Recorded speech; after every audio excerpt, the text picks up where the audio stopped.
It should come as no surprise to anyone who's been watching anime for even a little while that fan service is a pretty polarizing subject. And I'm not talking about the literal definition of fan service, by the way, which is any material in a work of fiction which is intentionally added to please the audience. That could basically apply to every piece of media ever created, and is not necessarily a bad thing either. What I'm talking about when I say fan service is the modern anime-influenced interpretation, which has both a sexual and negative connotation to it, like this, or this, or this.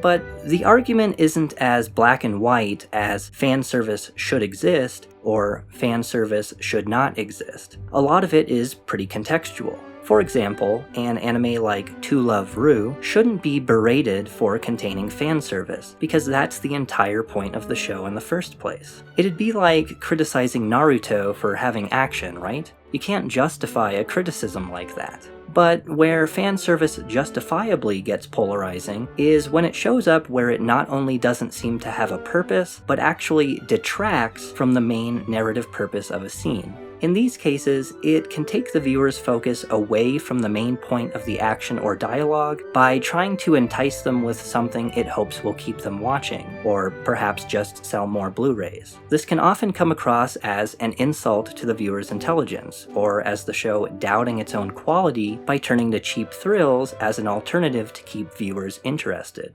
That said, I don't agree with the notion that all fan service is bad or deserving of the criticism that it gets. To explain why, let me posit this idea. I would say we can define bad fan service as anything that meets both of the following conditions. 1, it adds nothing to the scene beyond attempting to sexually entice the viewer, and 2, it detracts from the main point of the action or dialogue in the scene or series. So, before we jump into Monogatari specifically, let's look at an example of fan service in another series. This is an early clip from a show called The Fruit of Grisaia, which I consider to be a generally good show. I'll play the scene before I talk about it, and I'd like you to see if you can spot the shot that doesn't belong. 以上がこの学園の主な設備です。ありがとう。参考になった。これもクラス委員の仕事ですから。風見さんはまだここに残るんですか？ああ、まだ挨拶していないクラスメイトがいるからな。あ、そうですね。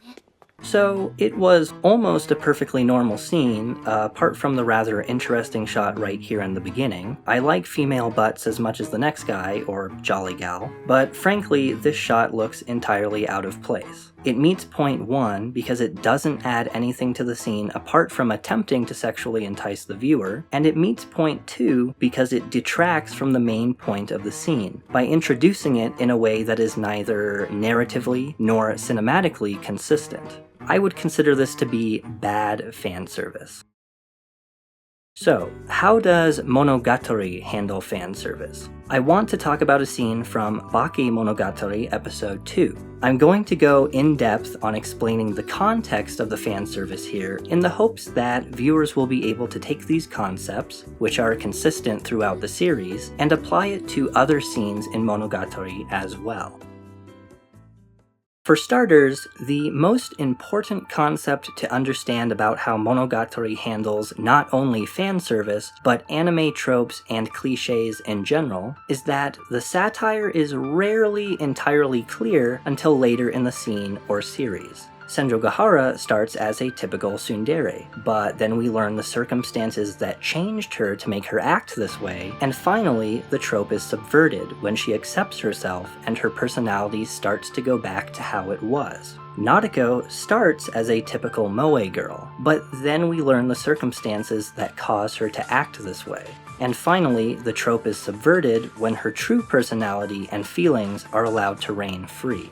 And the list goes on and on. Nisio Isin really likes to play off of our preconceived biases about anime tropes and cliches before showing us how we were incorrect about his intentions later on. And we can talk about fan service scenes, including the one I'm about to cover, in a similar way.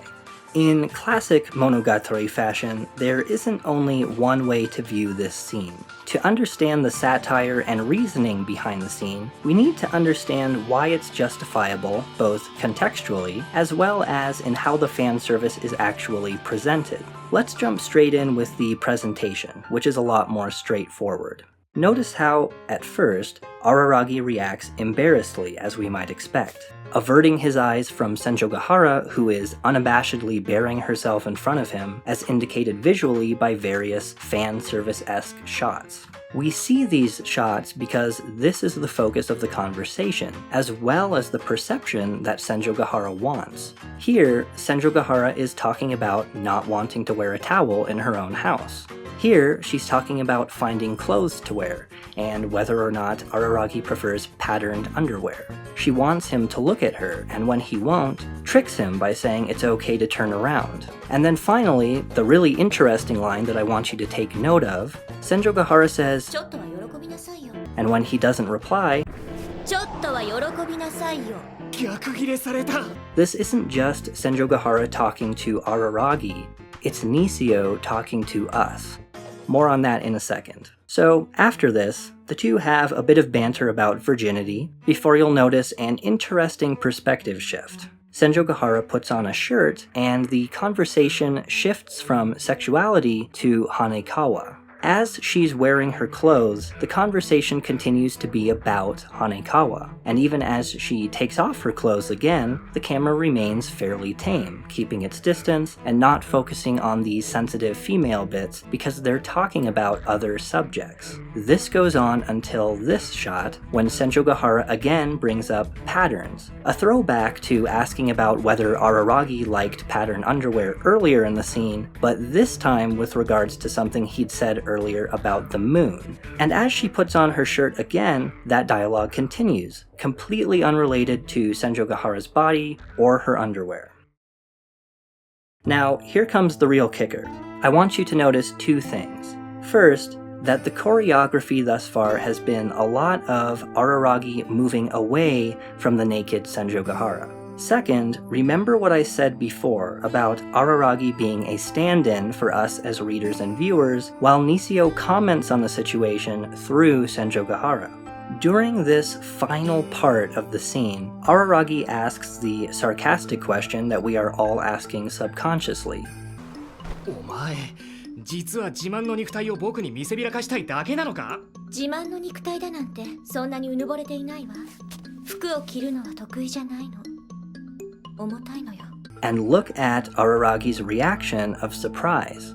Both Araragi and us, as the viewers, had this preconceived notion that the whole time Senjougahara was just showing herself off for the sake of it. Fan service for the sake of fan service. The reality is, there's both a contextual and logical reason for how she's presenting herself. Especially when you consider that only a few episodes later, Senjougahara becomes Araragi's girlfriend, something completely unheard of in typical harem anime series, and even less so when you consider Senjougahara would normally be the most unlikely candidate.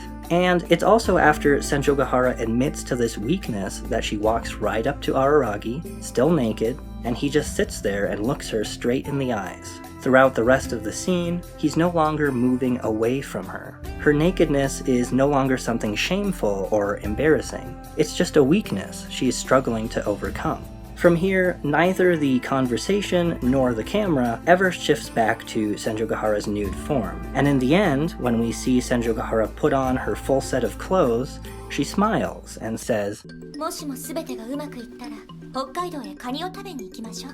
あなたも行くのよ。なんで？あら、知らなかったの？カニってとっても美味しいのよ。It's an acceptance of herself, a declaration of strength, and a brilliant way to take what many might have considered tasteless fan service at first glance and turn it into symbolic power. Let's summarize this with another small topic that should make this scene and many others throughout Monogatari easier to analyze. I'm talking about a film term called beats. Beats are essentially the pacing or movement in a scene. When we feel a shift in mood and the protagonist's view on a situation is somehow altered, we call that a beat. Looking at the scene we just analyzed, I would say it could be separated into 3 distinct beats. Beat 1. Araragi and the viewers are presented with the naked Senjougahara. There are several fan service-esque shots, and as Araragi questions her motives, the audience questions the relevance of the scene as a whole, as well as the inclusion of fan service. Beat 2. Senjougahara's shirt goes on, and the conversation shifts to Hanekawa. At this point, Araragi and the audience begin to calm down a bit, though we are both still wary of Senjougahara and the author's intent as we listen to the conversation. Senjougahara removes her shirt for a final time. Araragi and the audience ask Senjougahara and Nisio Isin respectively, "What the hell are you trying to pull here?" And finally, Beat 3, Senjougahara explains that clothes are literally heavy and exhausting for her to wear because of the apparition. Araragi and the audience realize at this point their error in judgment, sympathize with Senjougahara, and celebrate with her at the end when she puts on all of her clothes and declares that she is going to confront her weakness directly.